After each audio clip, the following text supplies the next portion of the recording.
Hi, everyone. How are we doing today? So, I hope everyone's having a really, really nice. I'm going to try and move my camera over to this thing. We'll go from this. I hope everyone's having a really nice Friday.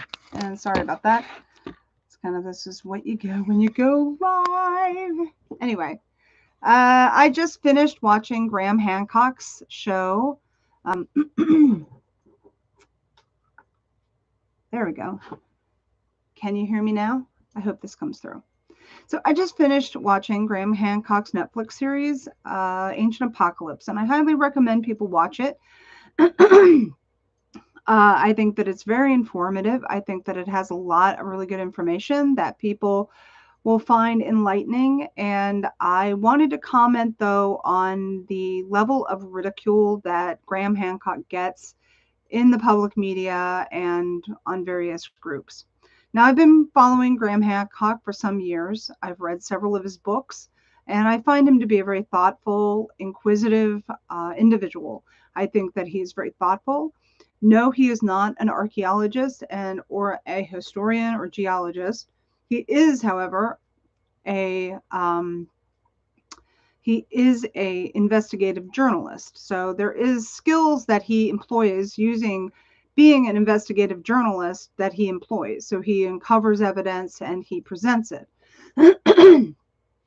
And I know that people like Michael Shermer, whom I do not hold in high regard, tend to want to take up the flag of ridicule and ridicule Graham Hancock for putting forth beliefs that there was a far older, more advanced civilization that was wiped out. Now, I would recommend highly that before you come to any conclusions, that you actually watch the series in full. It's it is a show that you can watch. It's only got 8 episodes and they're about an hour each. So you can watch it, probably binge watch it, easily binge watch it in a week. And I do highly recommend that you do so. Pardon me. Sorry, that you do watch it in its entirety before you come to any conclusions about what you think you know about Graham Hancock or his theories and hypotheses. I will state for the record again, if you haven't, I live about 70 miles. Pardon me. Sorry about that. I live about 70 miles away from Serpent Mound, and I have been to Serpent Mound many times. And Serpent Mound is a really, really beautiful, very interesting location. So if you are in the area around Cincinnati, Columbus, and you can drive to it, I do highly recommend. It is very interesting. Now, that being said, I do not hold in high regard either the Ohio History Connection, who actually is a nonprofit but privately owned organization that owns the property and runs it. They are the ones, and I've mentioned this briefly in another show that I did, that they basically restricted Graham Hancock from filming because, as they said in the email in that episode, that he holds views that are differing from the narrative that we are trying to promote. And therein lies the problem. Okay. I know that people like to fashion themselves to be, skeptics and rational people and pro-science and pro-scientific method, and yet they do the exact opposite of science. Now, history is a form of a science. You look at the evidence, you make hypotheses about what happened at a specific time, you uncover more evidence, and you test. You may do carbon dating. You may do all sorts of things. It is a science. It employs scientific methods in order to come and understand our past, which is very critically important to understand where we came from, where things happened, both geologically, human origins, human culture, human civilization. What have we? Where have we come from? How did we get to be where we are? And where are we heading? Okay, and history does employ things other than just culture. It employs geology, it employs archaeology, it employs anthropology, and it also employs astroarchaeology. There's astronomical research that is done. There's geological research that is done. So we understand this planet as well as our planet's position and history over time. Okay. Now, I would like to point out that, so basically, in a nutshell, if you don't know anything about this series, the basic gist of his theory is that there was ancient, far older, that humanity is far older and has had a civilization that was advanced. Now, by advanced, we're not talking necessarily spaceships. Okay, we're just talking that they're advanced, that they understood things about advanced mathematics, astronomy, building methods, engineering, that kind of stuff. They understood how to grow food. So they had an advanced civilization compared to, so basically what we have been told that about 12,000 years ago, all humans were basically hunter and gatherers, that there was no real major civilization. And we're told that, ironically, seemingly, quote unquote, overnight is in those terms. So over a period that was actually pretty rapid, that civilization blossomed up. Suddenly there were people that were suddenly farming and they were building things and all that other kind of stuff. Well, basically, Graham Hancock says, well, that isn't exactly true, that there was actually, this stuff was happening far older in our past, and that a cataclysm, specifically some kind of meteor event, hit the planet and caused catastrophic devastation on this planet. Now, if you are laughing, I don't understand why. I don't understand if you're rolling your eyes and saying, oh, that's so ridiculous, because I'm sure that you've heard that the dinosaurs, however many millions of years ago, were wiped out by a comet. Okay, that they were wiped out by a extinction level event. Okay, you would probably say, well, of course I've heard of that. That's rational. Yes, I believe that. But somehow the idea that another extinction level event occurred only 12,800 to 11, about 12,800 years ago, which they call the Younger Dryas meteor or impact event. Okay. And the Younger Dryas is an age where suddenly, I guess, so we had the Ice Age, where the planet was covered, there was huge ice sheets all over large ports of the planet, and they were starting to recede. And then overnight, the planet was again plunged. There was this catastrophic event, which they know happened. I mean, that's what they call the Youngest Dryas event, and that it was plunged back into another mini ice age. Okay, that something happened very rapid. So that's basically what is being pointed out that happened about 12,800 years ago. And maybe people would say, well, of course we can accept that, but we're not going to accept that there was anything like of an advanced human civilization before that. And that's where it gets quote unquote wacky.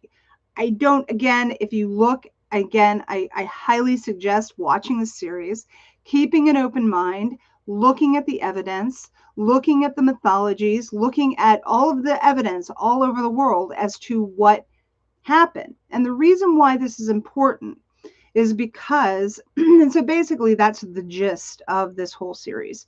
And he goes all over the world and he points out varying cultures and structures that are very mysterious.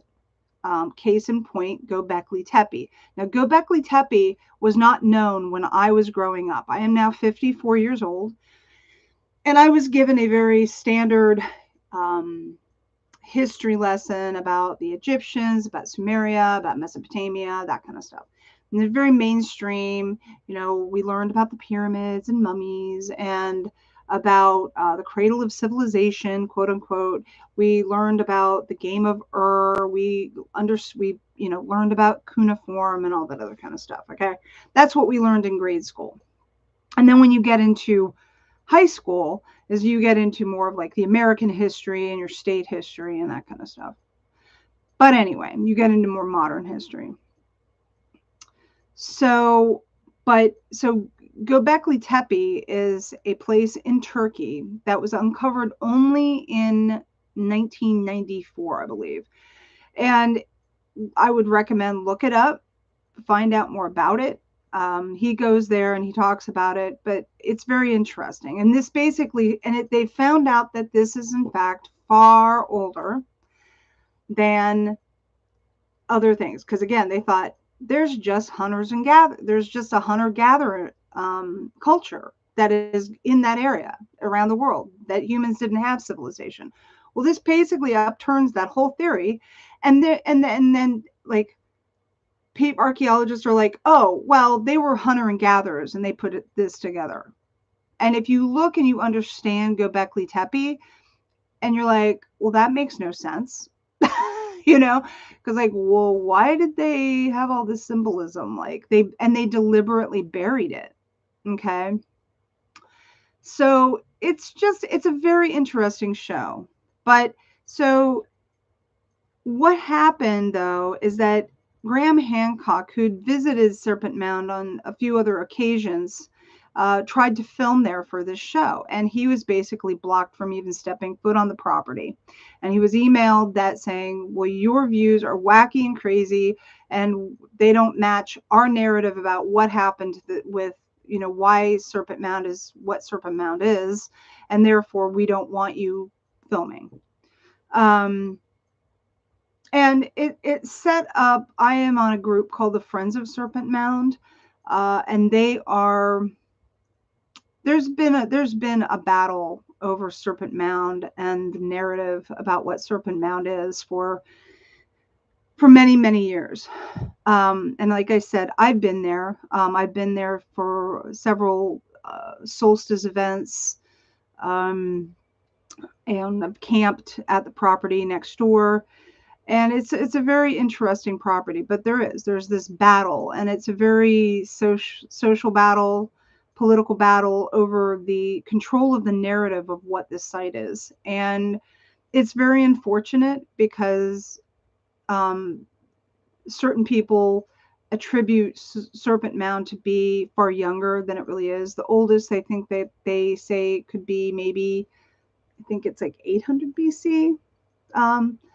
And that that it was the, you know, there's the Adena, there's the Hopewell culture, there's a bunch of different cultures. We've got a big mound building culture in North America, and so that's, you know, really interesting. But what a lot of people do recognize about Serpent Mound is that it is a site that has been reconstructed, and they believe that it's been reconstructed over several millennia, or you know, they know, like, okay, well, it was reconstructed, and that they redid it. Well, they believe that I mean, the people like Graham Hancock believe that this is the site of something far older, and it's been continually rebuilt over time. The head of the serpent, and this is what is so interesting. So other cultures have serpent symbolism from down in South America, all over the world, right? And a lot of times this serpent mythology and this serpent symbolism is a harbinger of dark events, essentially. And if you look at this show, you'll understand why. I mean, it doesn't take kind of a rocket scientist to put this together. And so it is really interesting, but it is just really unfortunate that there are people in our society that are so,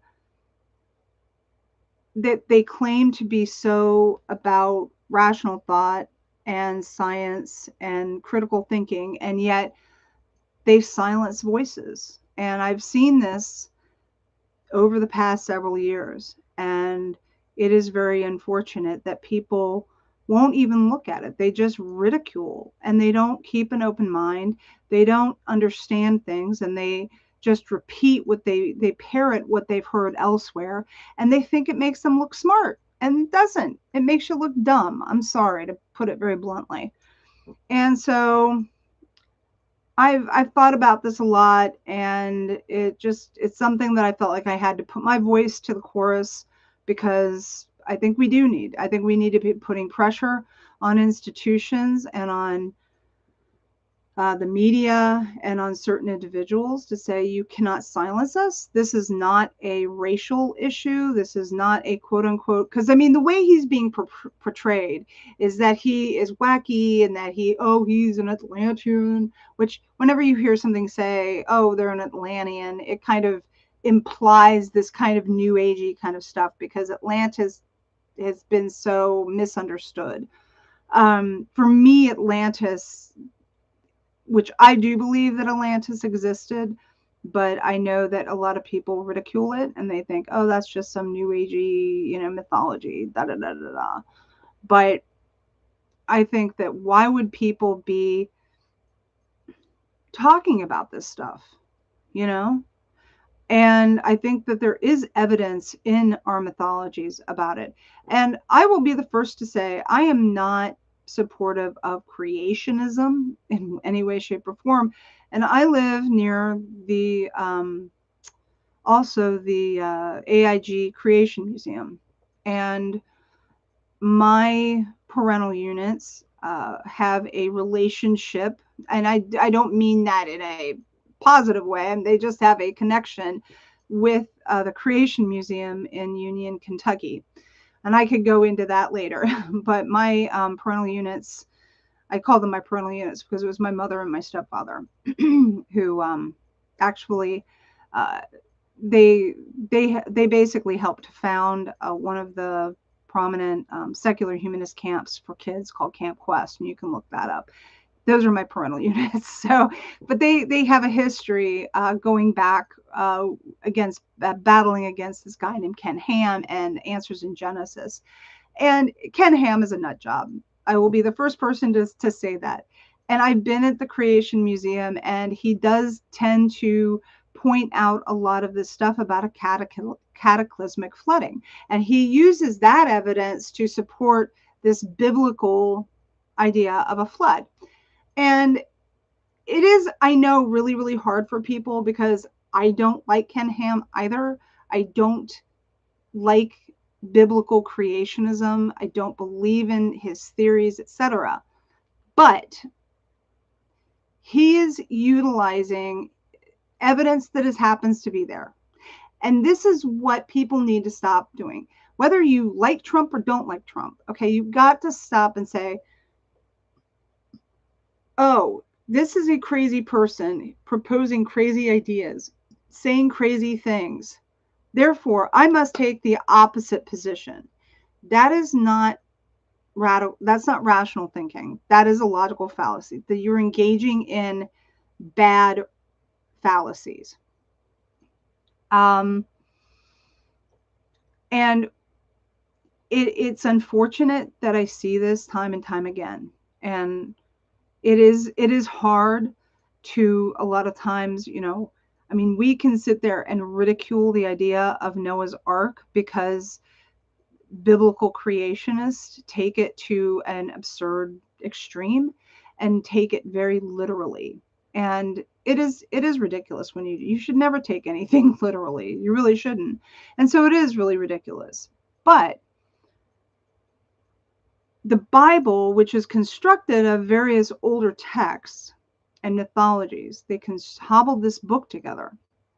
And the idea of Noah's Ark comes from more ancient, older cultures and civilization, the Mesopotamian culture and the Sumerians. There is a flood myth in that too. And I think that we need to just recognize it and accept it, not that the Bible with the little ark and the animals that came on 2 by 2, but there are these stories that, probably civilization we're like, wow, this horrible thing happened, and we have to make sure that we preserve life on this planet. And how do we do that? And so these stories get told and they get codified into these mythologies, mythological tales that we retell, because that's the quality of storytelling, that we pass these stories down saying there was something that really, really bad happened. And then they, like telephone, they get added onto and information gets removed and it gets simpler and more fantastical or more simplistic or whatever. And so, we really do need to pay attention to stories and what cultures tell us in their stories, because there is truth to them. We cannot dismiss them out of hand. And you are not a rational individual if you just dismiss that stuff out of hand and say, oh, well, that's ridiculous. That's silly and blah, blah, blah, blah, blah. You are not being a rational scientific person. Fact. You think you are, but you're not. Okay. And I'm going to keep hammering at this point because over the past several years, I have been accused of not promoting science because I have talked about things pertaining to certain, which I will not say because I might get this video banned, seriously. I actually, it's funny. I tried to post this video and there was 2 words. I actually thought it was because of the Netflix thing, but Facebook, YouTube, Google, and just even saying that might get this video banned. Okay. That they will ban or they will silence or they will lower your algorithm if you don't talk about certain things. And we all know this. And that is not scientific. And I know that I've talked about this, and I know I'm not a fan. I don't really have an opinion about Elon Musk, but we do have to really be able to have a mature way and an arena to be able to talk about these ideas in a rational, calm, scientific way. Instead of just saying that we're being scientific, when you sit there and you silence or you ridicule somebody, you are not promoting scientific inquiry. You're not. You're promoting ridicule and you are engaging in fallacious reasoning. And I am just really shocked that the so-called scientific and skeptical communities that promote rational thought always tend to lean into this heavy ridicule. And I'm just like, do you hear what you're saying? Because you really don't sound like a scientist. You sound like you are engaging in ridicule ad hominem attacks. And I'm just floored. And I see this over and over and over again. And I've seen this repeat. And I'm putting that out as a call and saying, you've got to stop doing this. And at the same time, calling yourself open-minded or pro-science or anything like that, because you're not. And get as mad at me as much as you'd like. You can get pissed off. That might trigger you and piss you off. Good. But I'm telling you the way it is. Okay. So anyway, that's my 2 cents. Again, the show is Ancient Apocalypse. It's on Netflix. I know that people don't have a Netflix. You can find other Graham Hancock interviews. I know that people won't listen to him probably because he is on Joe Rogan, and oh my God, Joe Rogan's a bad guy. Because he talked about and again, it's like we don't want to listen to people because we have these ideas that certain people are bad or that they're wrong or whatever. And so we're not going to listen to them. And I just like, look in a mirror, people. Like, you really think you're being rational? You think you're being open-minded, And it's like, I think people are getting caught up into a lot of political weird bullshit, quite frankly. And you should watch it, really. But you can go on YouTube. He is on YouTube. Fortunately, they have not banned him. And I think there is a lot of very positive things about him. But I'm just saying that this show, he was restricted from actually filming at Serpent Mound. which is ridiculous. It is absolutely ridiculous that he was not allowed to, film there, and it's all very political. And I'm like, shame on the Ohio History Connection for doing that. So anyway, with that, have a nice weekend. Go ahead, binge watch the Ancient Apocalypse on Netflix. Find out, read some Graham Hancock books. Actually, keep an open mind. Learn about something. I think that it is a very important subject. And and what I'll say too is that with all the ridicule he gets, and I mean, it is a big step that's a company like Netflix is actually showing his material. Okay. So you might say, well, he's not being banned. He's not being, but over the years, he has had a heavy dose of ridicule. And I think that it is very, very slowly changing. And I find that very funny that it's like finally people are starting to kind of go, oh, well, all right. But he still gets, I've still come across in like the last week, people that have been utterly just ridiculing him. And I'm like, what is your problem, people? I don't understand. Like, why do you feel you have to ridicule him instead of actually looking at his evidence and look, oh, well, he's a pseudo archaeologist. He's a pseudo historian. I'm like, oh, okay. So we should just only obey to the white coat scientists, and they're the authority. Okay, all right. I got ridiculed one time in a group because I had proposed that anybody could learn as much as their own doctor, and I got slammed for that. Oh my God, no, you can't be. I'm like, I know more about my doctor about a lot of things. So anyway, it's good. It's a good show. Anyway, so I'm going to keep this under 30 minutes. Thank you very much. You have a great weekend, and keep an open mind, and keep asking those questions because we all need to. All right. Thanks. Bye.